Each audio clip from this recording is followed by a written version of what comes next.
Isabelle Tremont waits for you here, atop one of Sharn's lofty towers. She can help you contact Lucien Vaughn.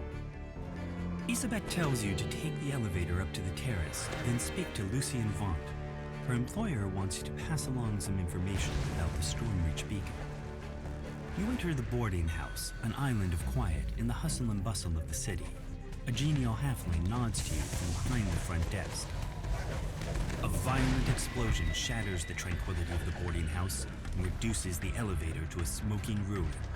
You'll have to find another way up to the terrace. The windows shatter and agile forms swarm in from sky coaches outside. The boarding house is under an all-out attack. This looks more like an office than a boarding house. Vaughn has rented this entire operation and transformed it into his place of business.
Rubble blocks the elevator shaft, as well as the nearby door. You won't be getting up to the terrace this way.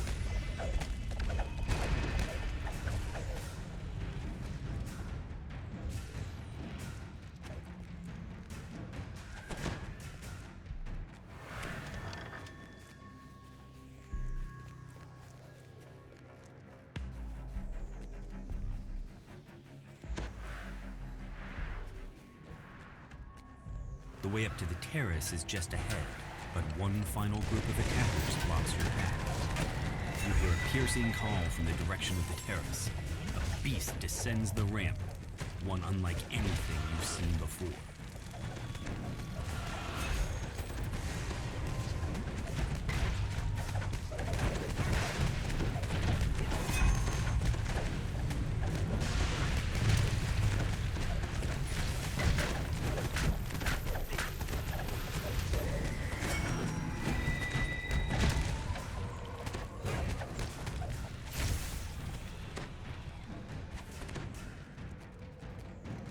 The figure on the sky coach ahead matches the description of Lucien Vaughn. He seems unruffled by the attack.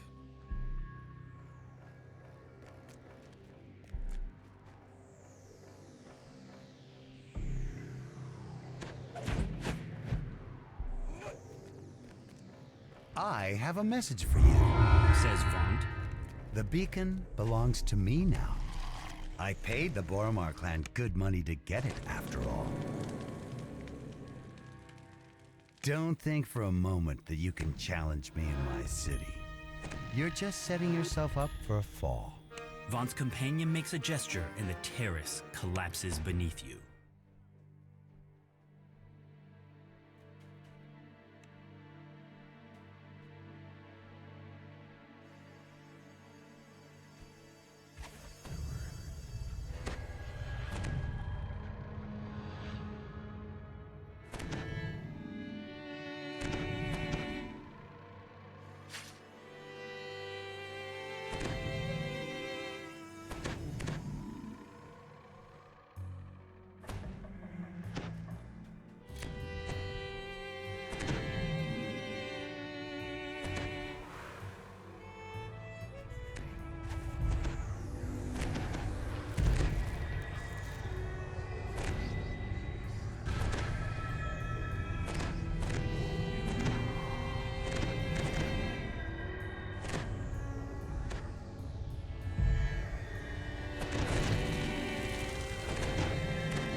Zelith pulls a switch and nods toward the back of the building.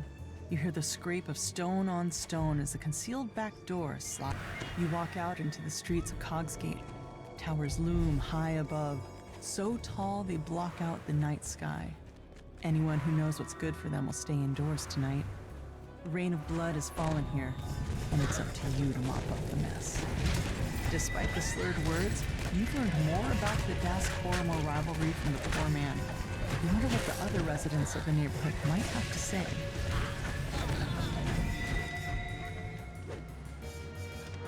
You push open the door to the apartment.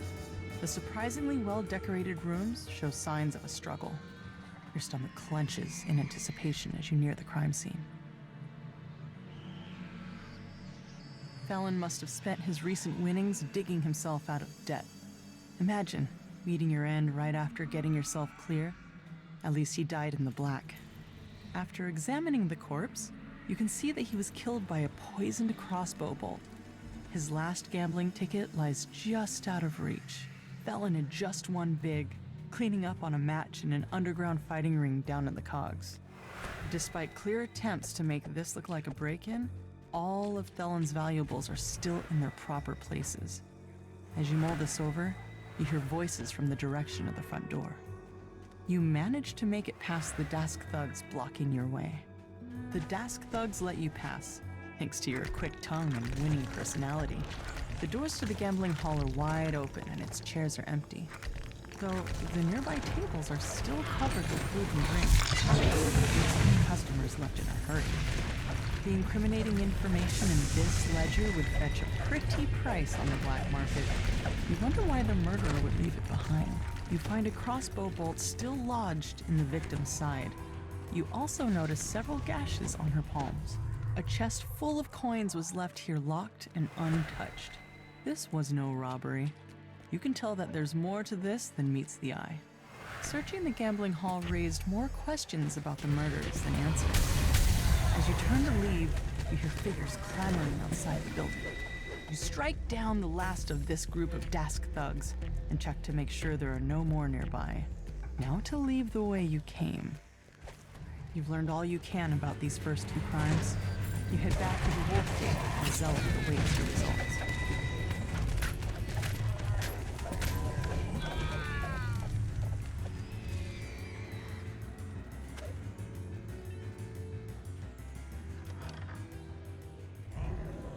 The door to the pawn shop is unlocked, just as with the other crime scenes.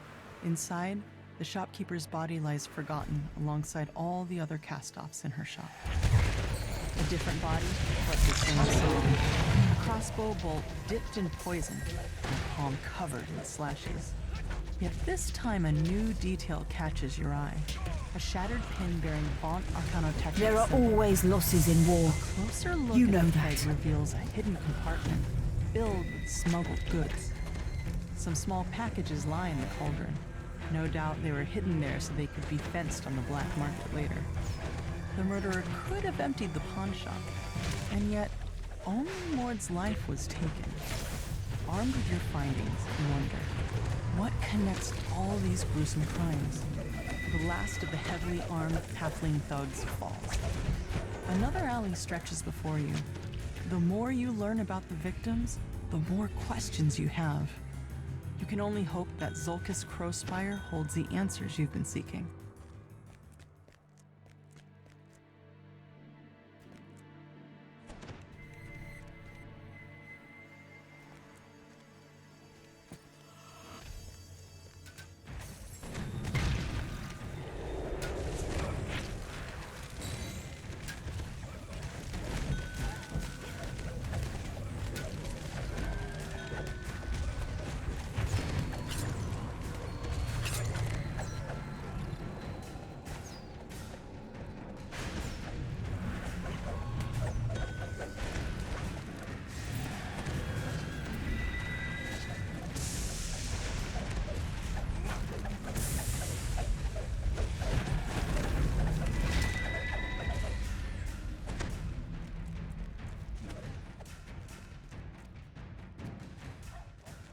A tiefling stands before you, with a face you remember from your recent adventures. Despite your own shock at meeting him again, you hope that Zolkis is willing to answer your questions about the murders. Zolkis steps through a dimension door, his face glowing with the smug triumph of a man who thinks he's won, though you're too busy dealing with his troll bodyguard to notice. The troll topples, yet another casualty of this bloody night. Now, to meet up with Zelith. Zelith shakes her head, the weight of her brother's betrayal settling over her like the dirt that falls in the streets from above. You've got a job to finish. Another crime scene waits for you in an alley to the south.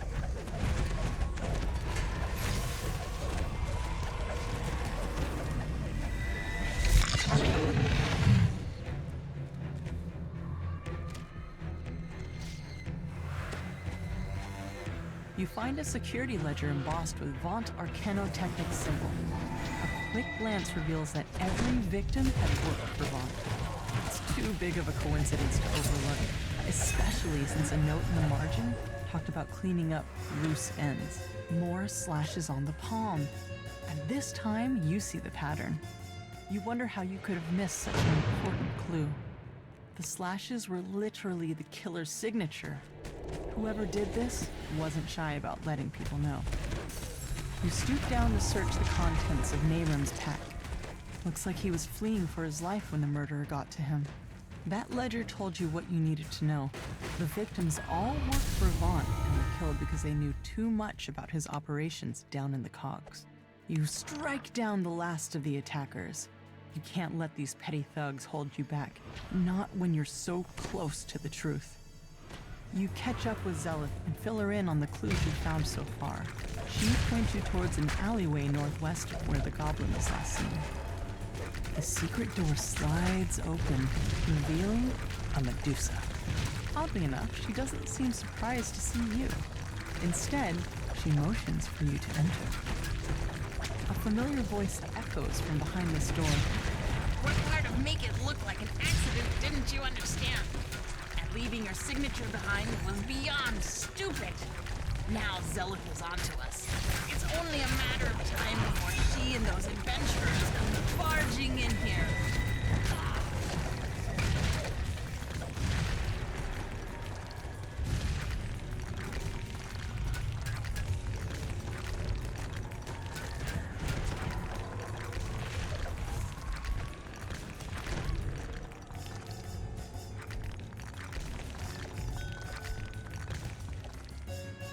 Zolkis quickly casts a dimension door. The tiefling and the goblin disappear through it.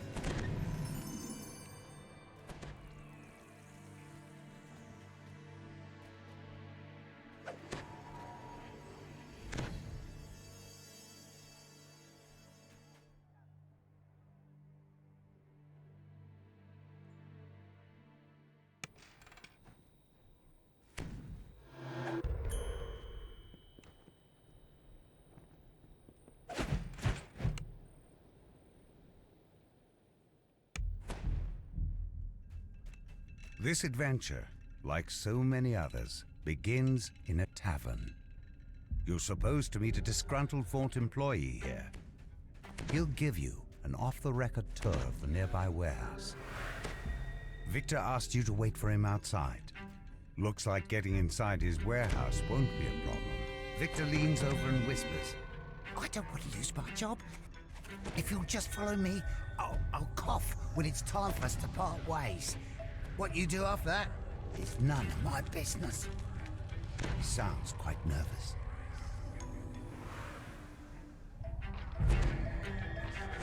Victor coughs and nods at a flimsy-looking grate. Then he hurries away, disappearing into the night. That must be your way inside. Time for you to investigate the warehouse.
According to this ledger, all of the blueprints have been moved to the office upstairs for shredding.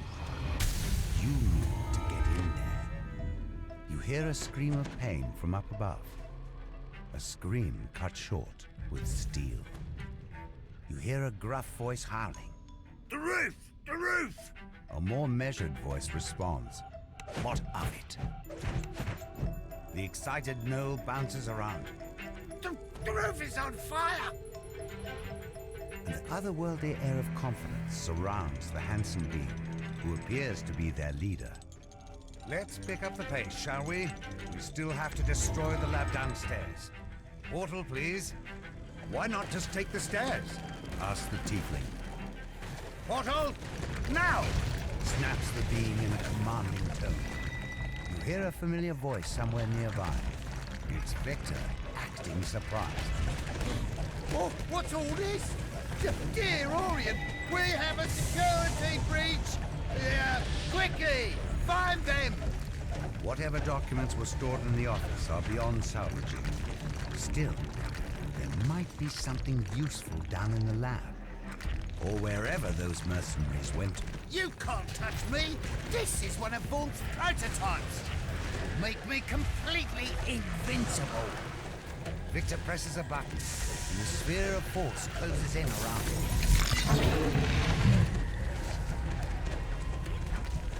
Wait, now how do I get out? I'm stuck here. Victor clearly didn't think this through. I'll just teleport away. Victor tries to do just that. It seems Victor forgot about the dimensional anchor he put in place. He's going nowhere. Work, damn you! Work! Victor mashes the button on the magical device in frustration. Nothing happens.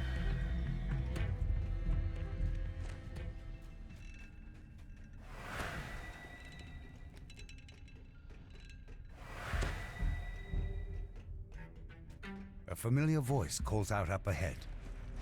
Time's up. Your golems will have to finish this. Time to move, people.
Victor's treachery continues.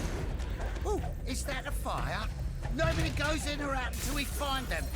Don't just stare there, gawking. Move! You hear the ominous hum of the dimensional anchor.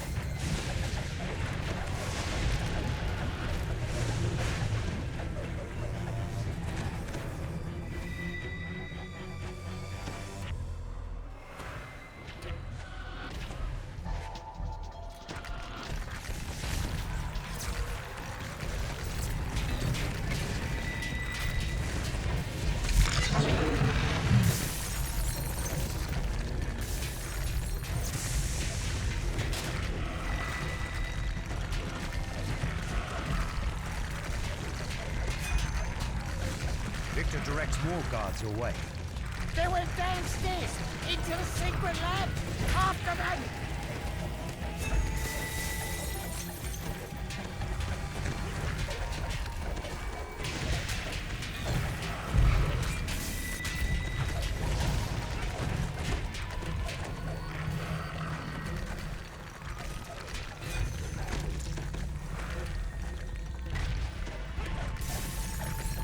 Hissing, chilling chant comes from somewhere below.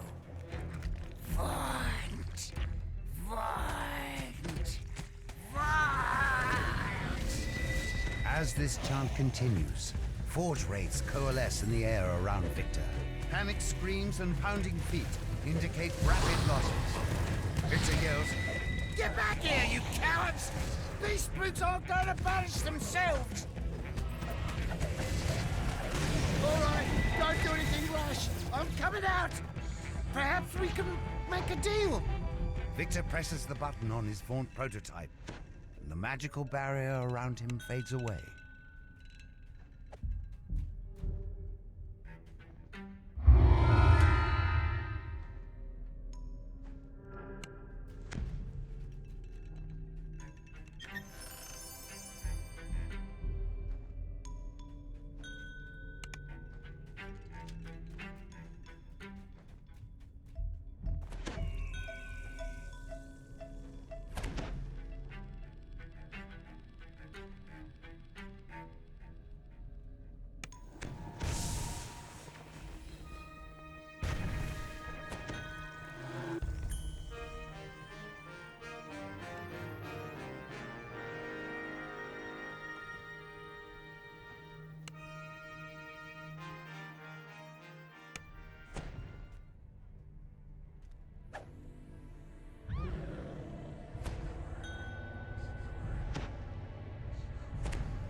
You've arrived at Club Clawfoot, a popular night spot owned by the Boromar clan. Counselor Sylvia Patella pulled some strings to get you on the guest list. Perhaps now you can drive a wedge between the Boromar and the bar. But it looks like there may be trouble before you even get inside the door. The group of thugs suddenly attacks. Clearly, they want to prevent you from enjoying a night on the town. Those Dusk thugs were loitering near Club Clawfoot. But this is Boromar clan territory. Something's brewing, and you're smack in the middle of it. A group of would-be patrons lingers in the courtyard. They must not be on the guest list. The bouncer opens the front door, allowing you to enter Club Clawfoot. The Dusk thugs lurking outside have set the assistant's nerves on edge. He wants you to check on Club Clawfoot's employees before he'll let you talk to the manager.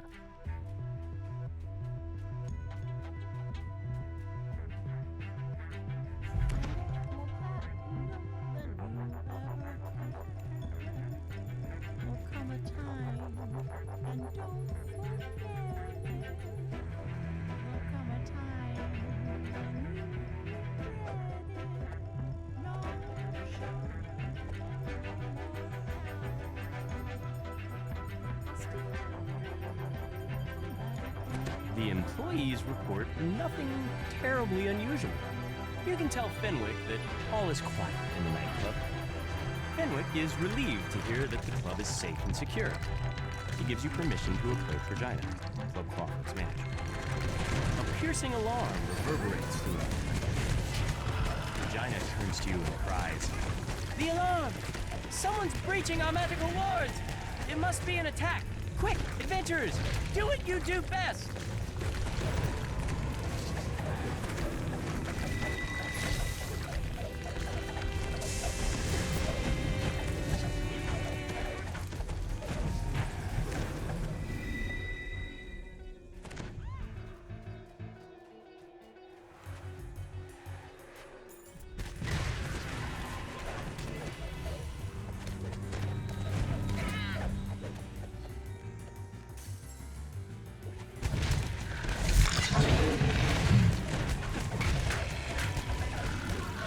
More dimension doors have opened nearby.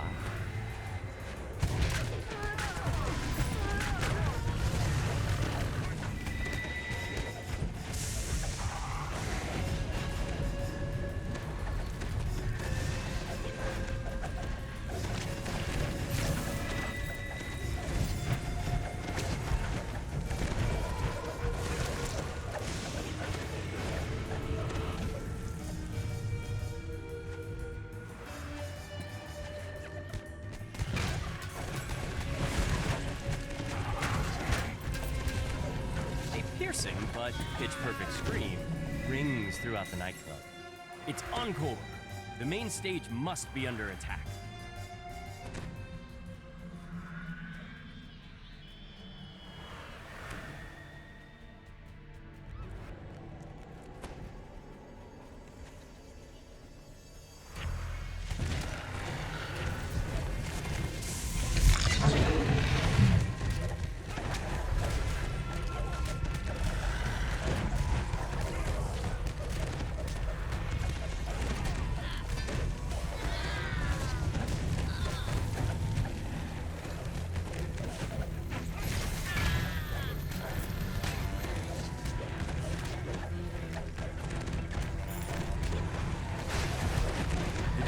Gargoyle cackles and rasps.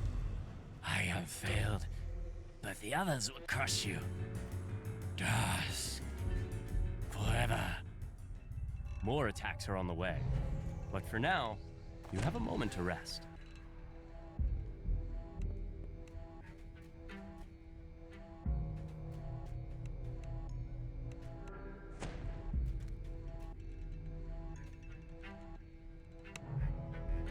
The magical alarm triggers once again. Dusk's attack on the nightclub has resumed.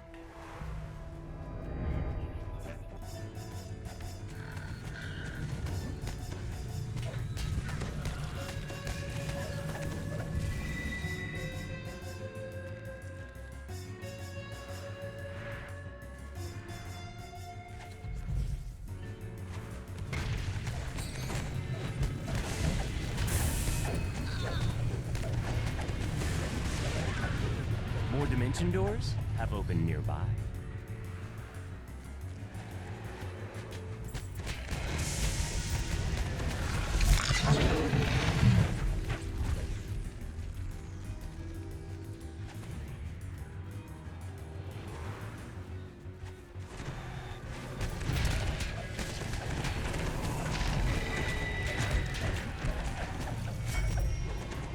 Once again, harsh sounds issue from the direction of the stage.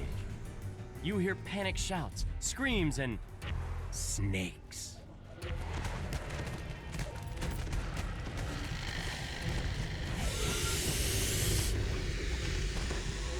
There are always losses in war. You know that.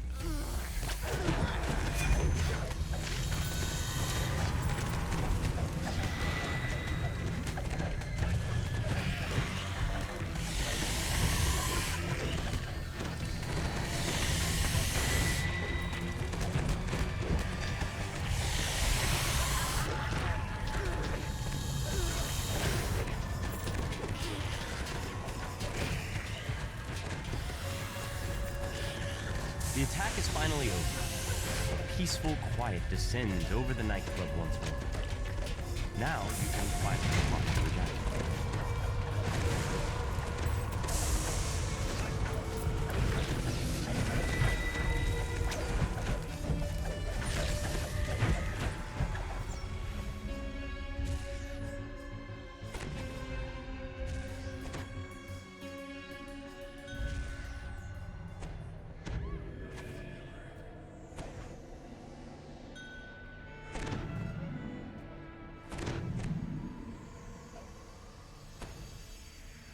For your help in keeping her and Encore alive, Regina has promised to do everything she can to cut ties between the Boromar clan and vaunt Arcanotechnic.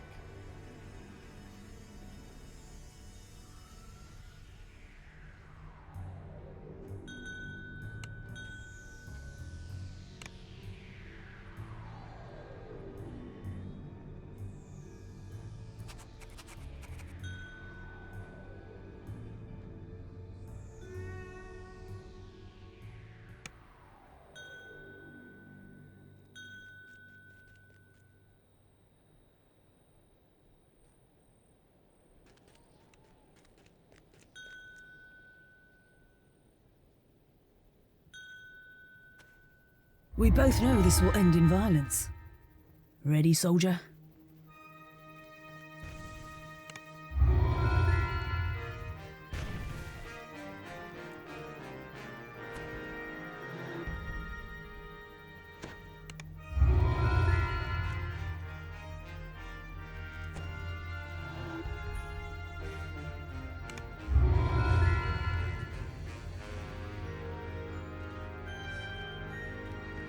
We do what we must to complete the mission. No regrets. No looking back. You arrive in Dava Gate, one of Sharn's many business districts. The streets are almost deserted at this hour. A lone figure stands idly on the platform next to a sky barge.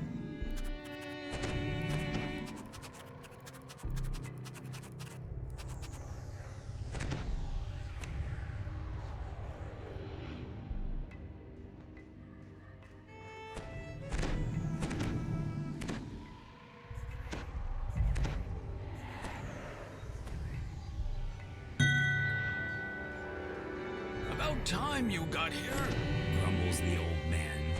they've already started. Get on board quick like and I'll ferry you up to their window. Remember, stay quiet as a mouse.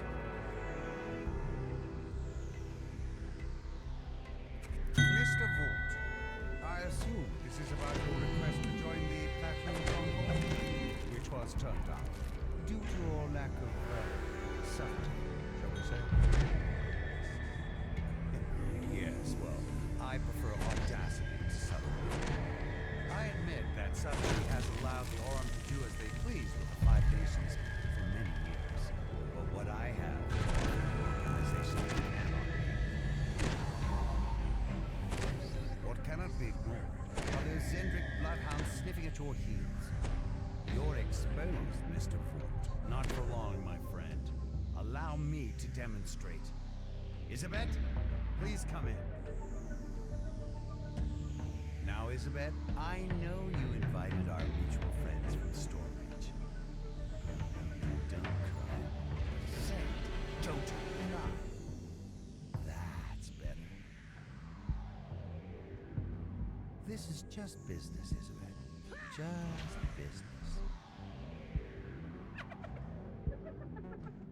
I'd prefer that you do your house cleaning when I am not present, Mr. Vaught. A necessary demonstration of my device. I want you to see my improvements firsthand. Not quite dead yet. Calibration issues, perhaps. No matter. Urk, Gesh, take Isabet outside. We will adjourn to the yacht. It's time for the next act to begin.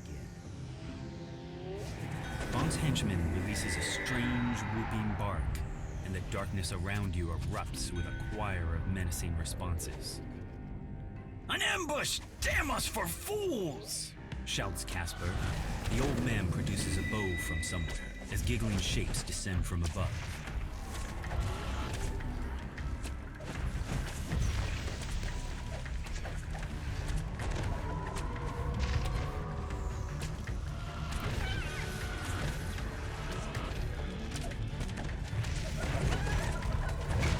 Dispatched Vaught's first group of assassins, but they're surely not the last.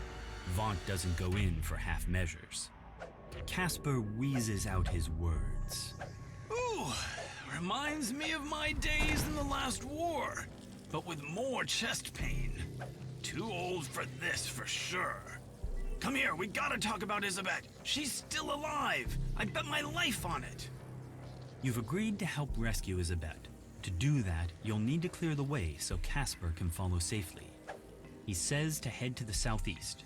Grabbing a source sled first will help even the playing field. Don't forget, Shouts Casper. those source sleds can't go too high or too low without losing their enchantment. Keep above the fog and don't try to push over the higher walls and you'll be fine. Show those brutes they can't mess with my girl! Cries Casper from behind you.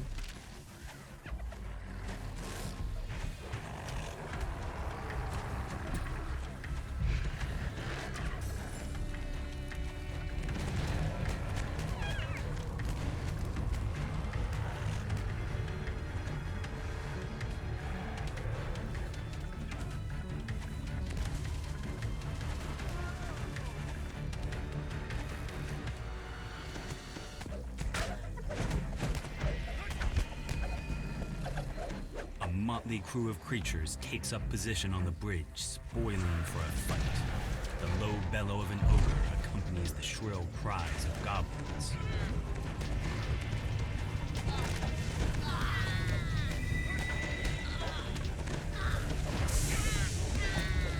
A strange-looking goblin glides up above the bridge. The limp form of Isabet lies on his source sled. The goblin shouts abuse at his gnoll escort. Those nobodies made mincemeat out of your fleabag gnolls. I told you the direct approach wasn't gonna work. I'm gonna go beat the hook on my plan. Wait, goblin meat. Vaughn said to work together as a pack. The gnoll snarls as he runs after his retreating comrade. In the distance, you hear the gnoll snarl. We cannot look weak. No. Those who look weak die first. Always.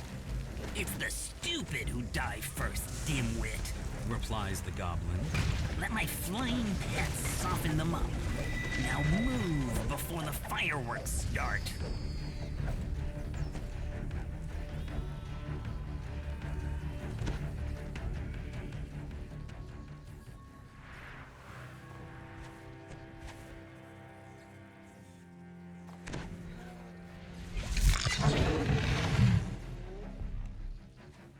A mob of gnolls and goblins have taken up positions atop a nearby wine shop. You'll need to clear them out for Casper to pass safely.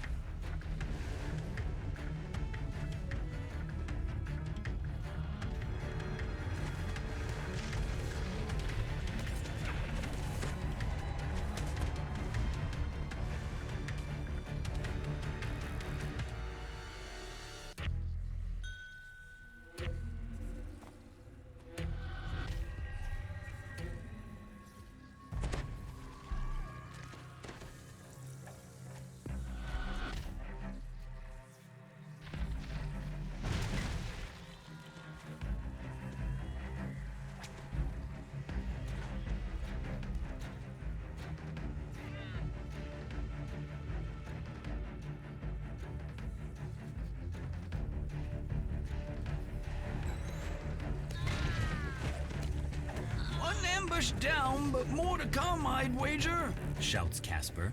Head north, friends! Up the skyway! I'll watch your back!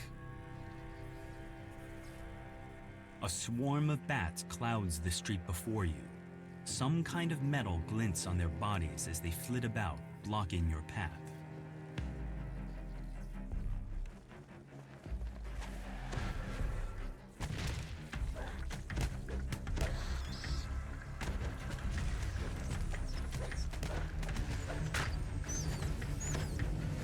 Your companion died well.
Inside the bookstore, goblins scramble to release one last clutch of bats from their cages. You haven't finished clearing out this area yet for Casper. You can advance once you've made it safe. You haven't finished clearing out this area yet for Casper. You can advance once you've made it safe. Exploding bats? Gods, what a circus! Who's going to explain this mess to the City Watch come the morning? Mutters Casper as he coasts along behind you. Shadows move among the arches of a nearby market.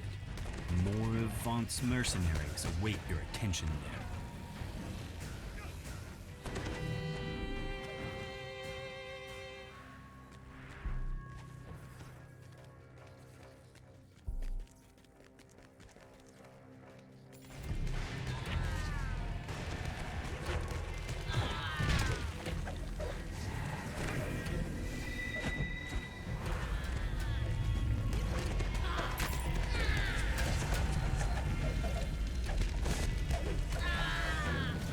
Air skiff equipped with a mage fire cannon waits for you near Old Tully Tower.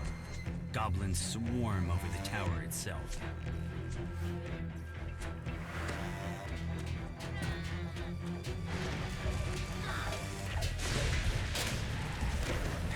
Casper calls from behind. A mage fire cannon! Must have been holding that in reserve. Those things are expensive. On we go.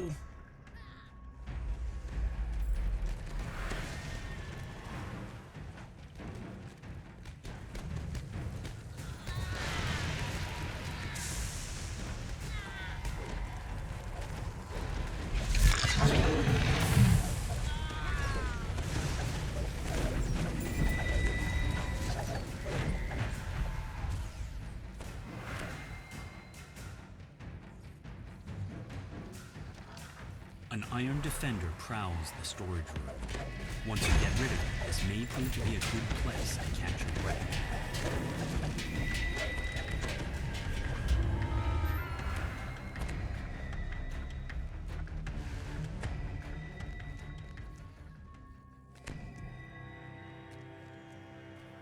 There are always losses in war. You know that.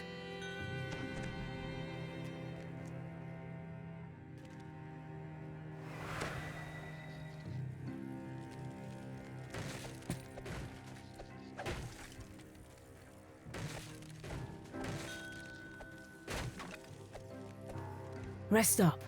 There's a lot we still have to do.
Casper gasps in surprise as he reaches the wreckage of the mage fire cannons. 3 of them! Now I feel like an idiot. Thank the host you were here. This city watch station is locked up tight and stands as silent as the grave. Is it unmanned? Or have the guards inside been given a reason to sit this one out? Looks like they're using sky wards. Casper tells you. Your source leads might suddenly stop working out here. Be careful. The mercenary Gish stands here, his jaws frothing. The goblin says you're strong, but he is just a weakling. Enough waiting! I'll butcher you now! Feast on your flesh and keep all the glory for myself! You're just gonna get killed. Sings out the goblin. He's hidden somewhere in the shadows of the nearby construction site. You should have stuck with my plan, Fleabag. You're my next meal, goblin meat! Right after these outlanders! Gish charges to the attack. A tiefling sorcerer completes his spell on a ledge above you. Gish vanishes, reappearing at the sorcerer's side. With another quick gesture, both the tiefling and the gnoll vanish from your sight. The goblin's voice calls to you across the gap. That went about how I expected, so that leaves just little old me. A great big bounty, no partner to split it with, and some nice payback on the side. I'm all ready for you, so come on over. High above the construction yard, a soar sled slowly drifts up. Isabet's body lies upon the sled, completely still. The goblin is nowhere to be seen. Hey! Ow! Cut that out! Get him, lads! Screams Urk as he tosses down a smoke bomb.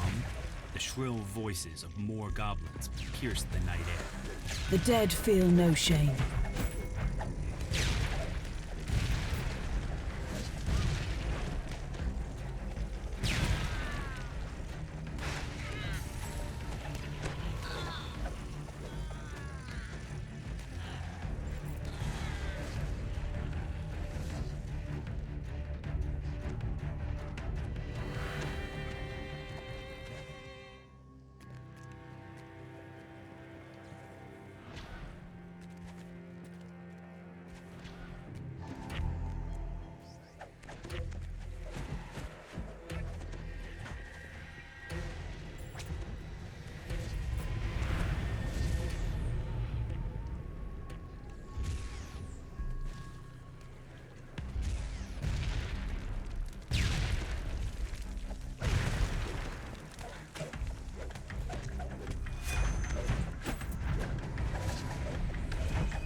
The goblin crumples in a heap. Now that you have time to catch your breath, you notice the assassin's sword sled descending slowly, holding the limp form of Isabet. You've reached Isabet, but all is not well.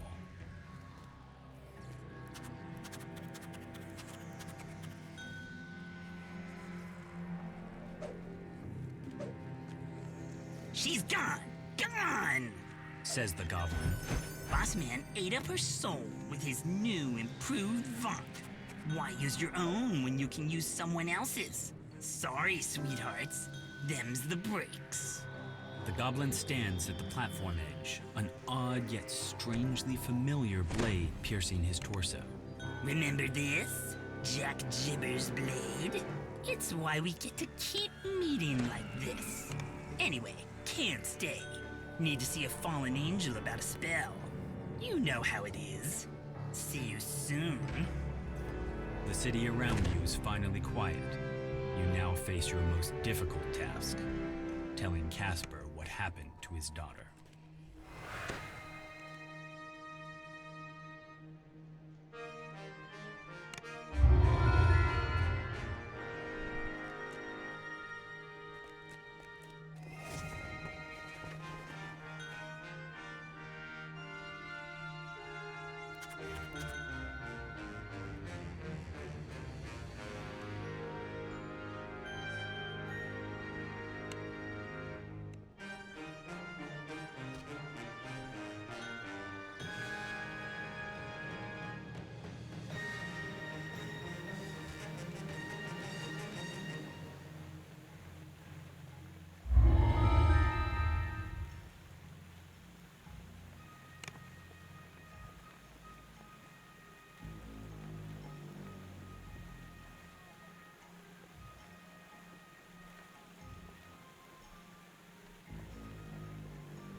An imposing figure motions for you to stop. Please turn back. Vaunt Arcanotechnic is dealing with a security problem inside this store. For your own safety, leave immediately or face the consequences.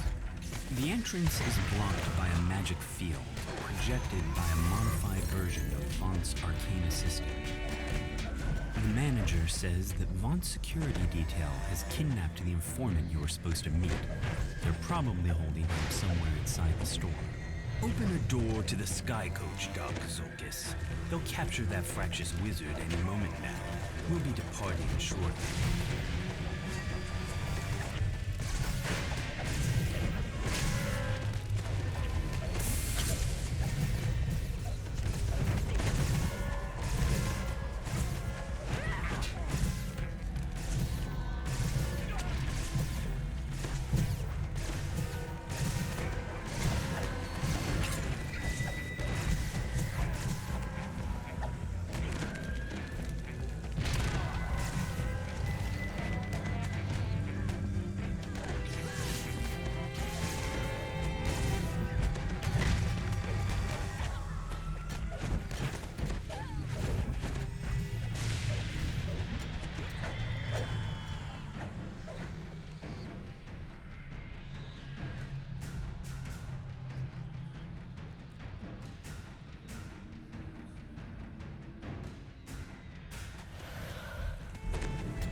Did you think you were going to live forever? Let's get back out there.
small figure cowers in a corner, menaced by one security force.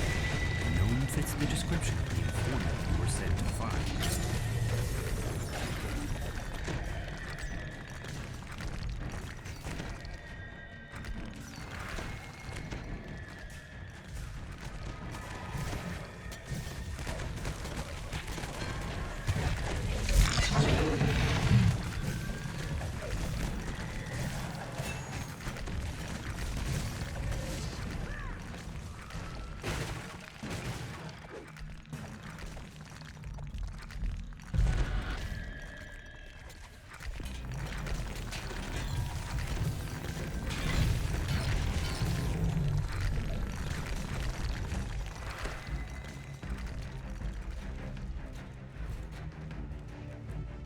A small card by the door reads Huslov Noller, store manager.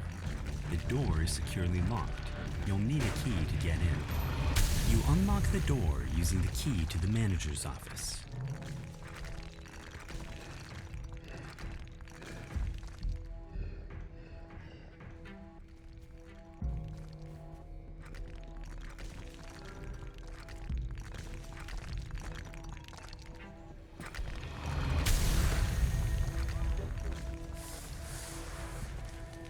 The Radiant Idol calls out to you as he climbs aboard the waiting sky coach. This isn't a jungle, Outlander. You can't just blunder around breaking things.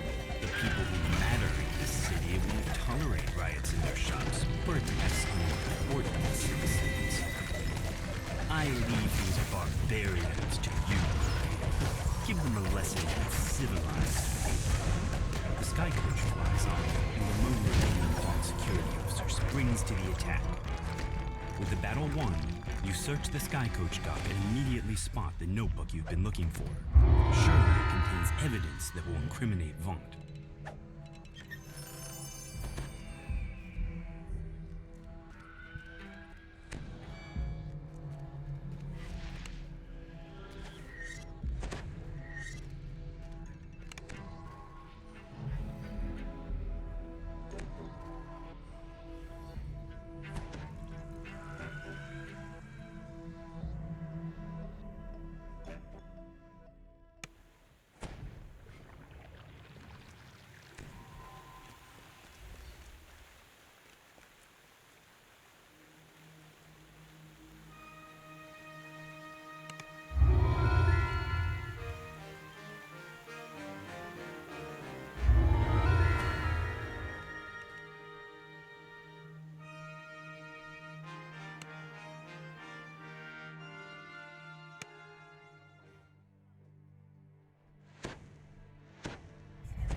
Evan Greybeard, your would-be informant, lives somewhere upstairs in this slum tenement tower.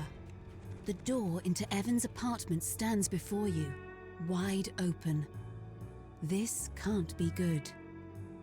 2 hobgoblin corpses lie at the feet of a stern gnome. The air smells of sulfur. And who in Khyber are you? The gnome demands in a pitiless tone. You were about to leave the tenement tower when you remembered your reason for coming here. Your meeting with Evan Greybeard, who has an apartment upstairs. Way, way upstairs.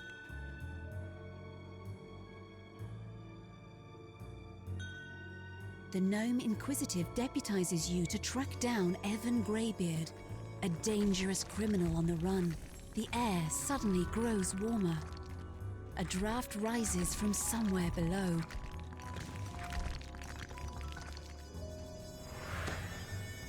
You have a sense that you're being watched. More so than usual. Your recent encounters with an odd gnome inquisitive and undead spirits notwithstanding.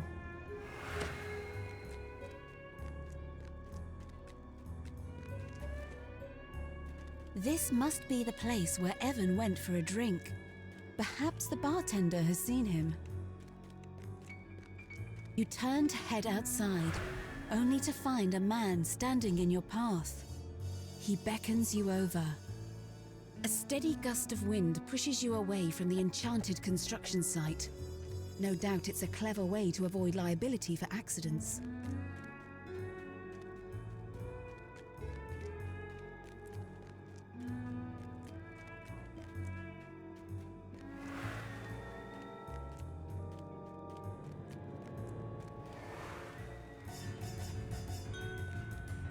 These ne'er-do-wells have mistaken you for an easy mark. This won't end well for them.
Strange.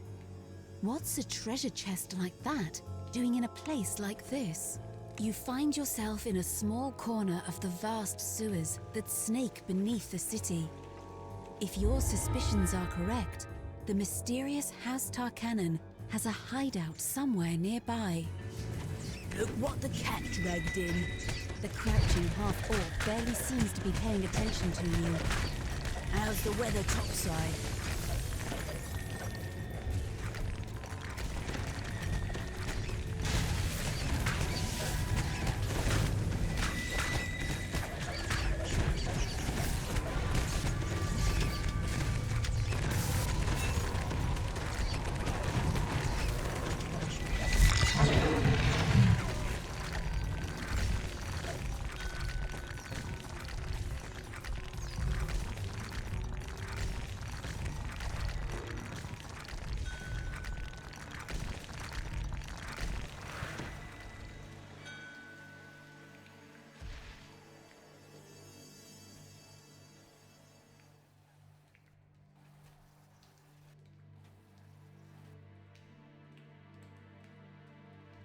At first, Lady Thora gapes at you like a startled deer.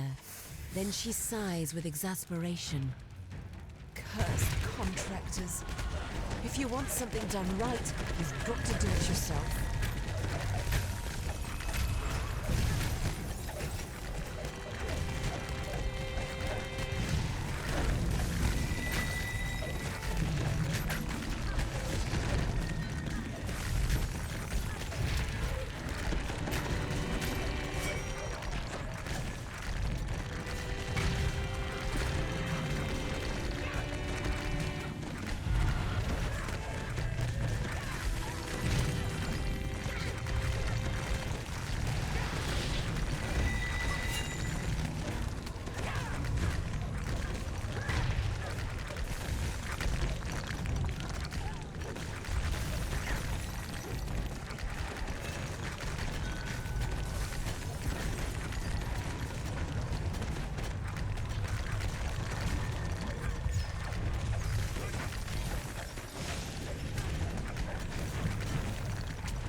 We had a deal, Talion, Thora calls out when she sees the known inquisitive among the attackers. Nobody quits the Dark Lantern, Sora. You're a loose end, Talion responds. And you're There are done always playing losses house. in war. You know that.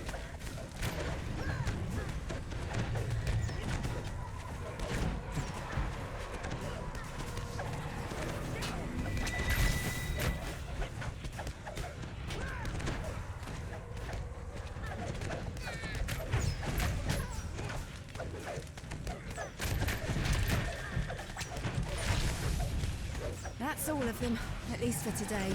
We need to keep moving, Thora says. If you want to talk to Evan, you need to do it now.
You arrive at the world-renowned Coronath, a temple dedicated to the god of wealth, located in the pulsing heart of Sharn. The main temple has just closed its doors for the evening. You wonder why Kol Karan's high priest wants to meet with you after hours. An imposing man dressed in a noble's finery beckons you from the main courtyard.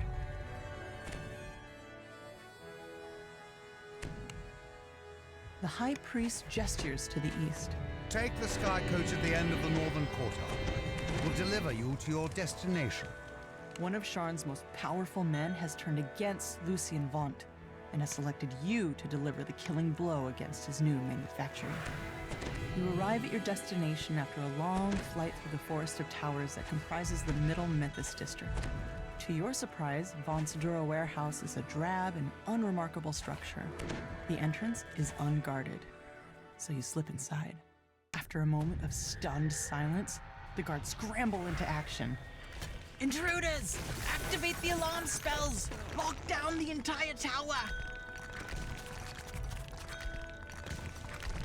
Pulling the ornate lever triggers a suspicious rumbling in the hall behind you. You've uncovered a secret passage.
A large group of guards has formed ranks in front of the tower's lower doors. Defend the doors! One shouts in command. Don't let them pass!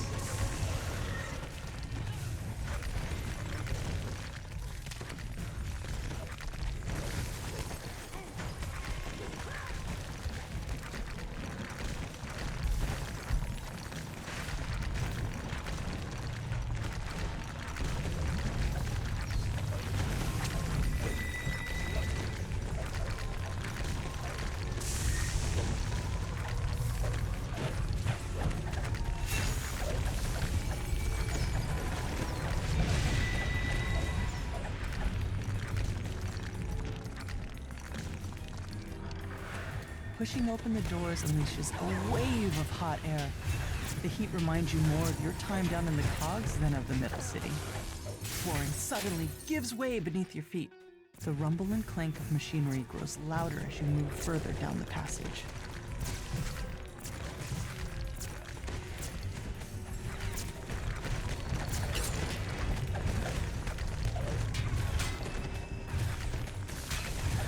The dead feel no shame.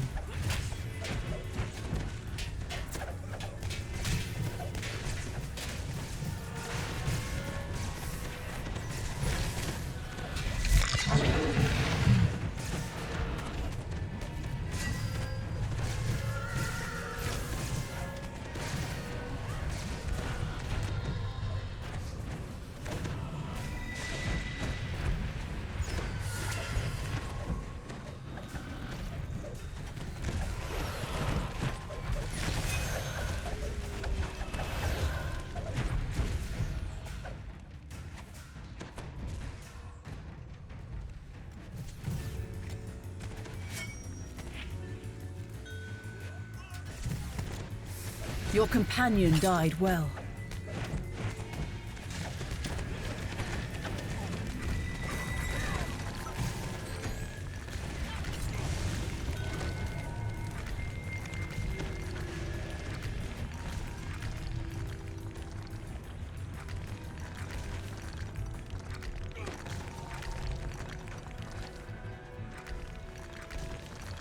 Watch it! You're no good to me dead!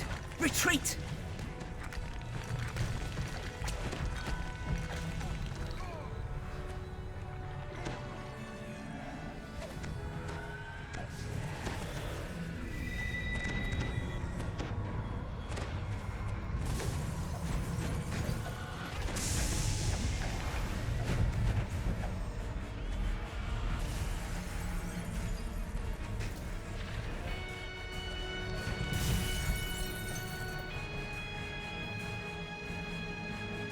You have reached the center of the manufactory. Sabotaging the equipment in here should disable the whole facility.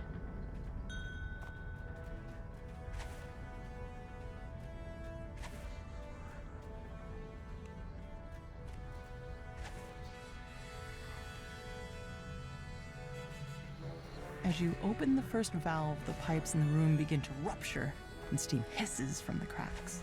Another pipe breaks, and the machinery itself begins to shudder.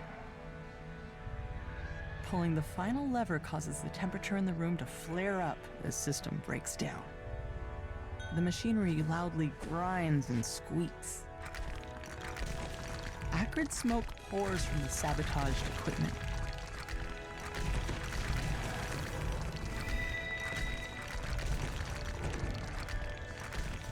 Arcane lightning crackles through the grating as the device overcharges and melts.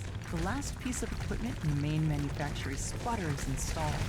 Soon, the entire tower starts to quake. Rupturous heat and concussive force tear through the building as the main manufactory collapses.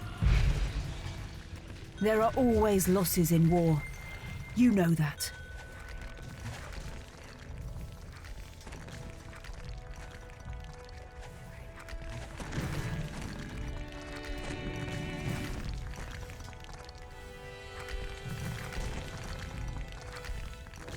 A gnome roars at you as you enter the room. My wonderful equipment! How could you destroy it like that? You'll pay for this travesty!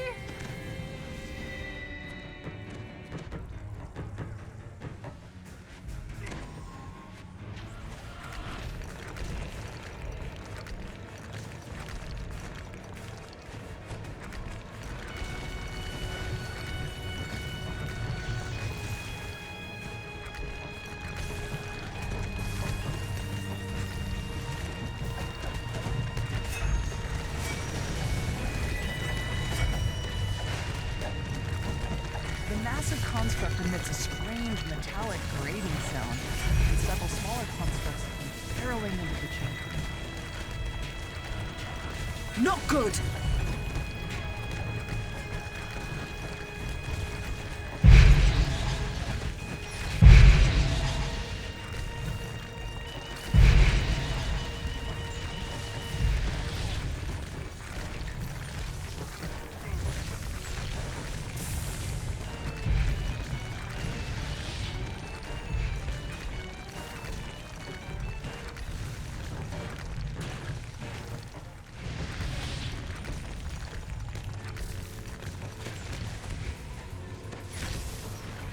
We can do better!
This is not according to plan.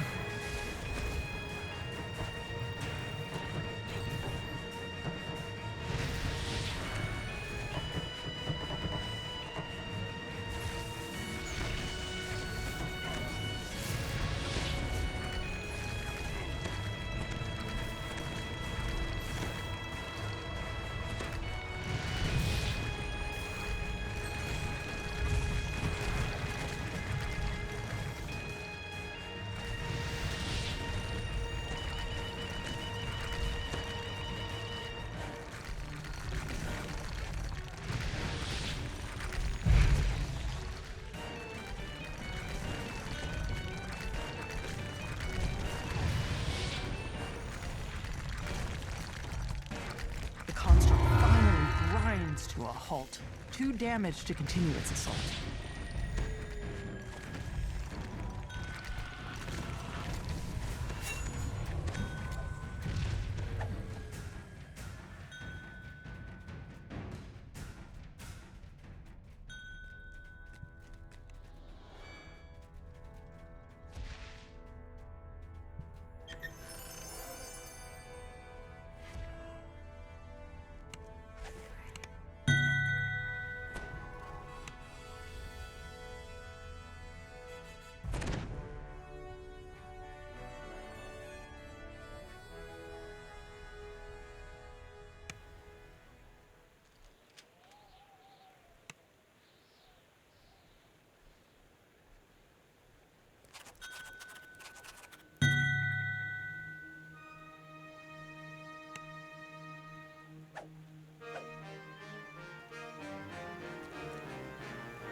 Somewhere nearby is the Stormreach Beacon, Vaughnt's protection against vengeful Forge Wraiths. The beacon will surely be under heavy guard, but that's never stopped you before. Tonight you'll steal the beacon back from under Vaughnt's nose, and if you do it right, no one will be able to stand in your way.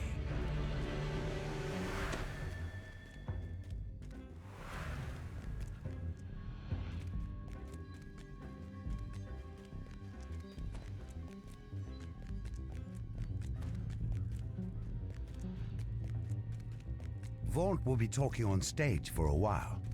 Now's your chance to steal back the Stormreach Beacon.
Your companion died well.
Another announcement.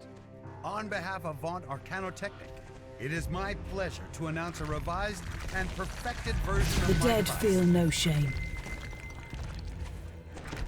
Introducing the new Vaunt Arcane Apprentice. Now comes in black.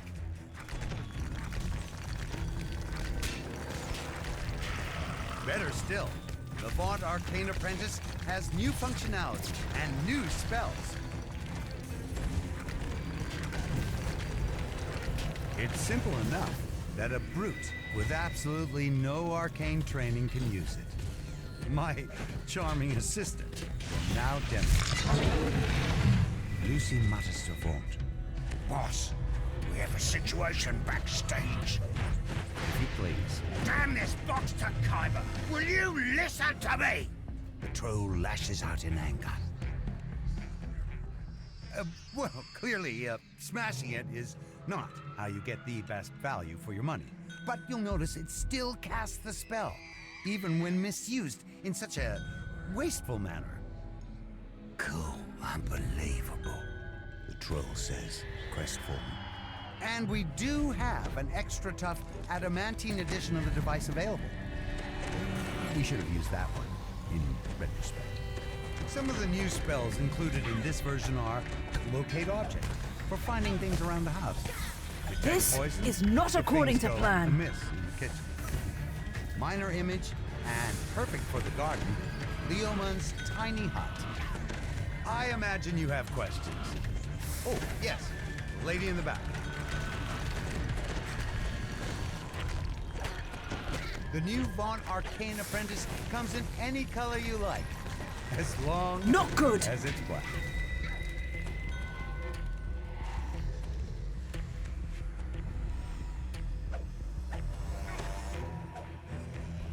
Well, we don't cover gross abuse, like the kind we saw from my assistant. But for normal everyday use, the Vaunt Arcane Apprentice is completely guaranteed for the lifetime of the user.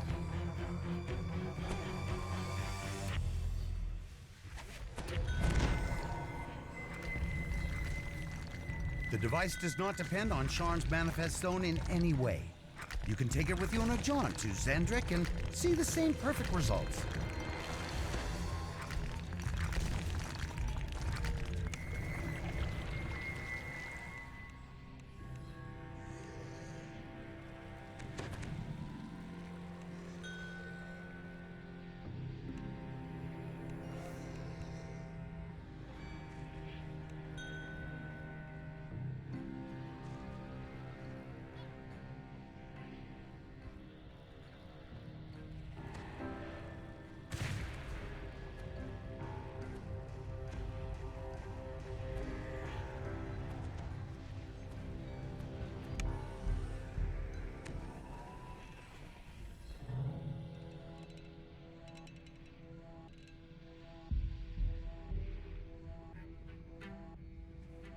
It works underwater up to the depth of 25 fathoms. It is not combustible, though I should warn you, submerging it in hot magma, covering it in acid, or otherwise disassembling the device will nullify your lifetime guarantee.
going on?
Your companion died well.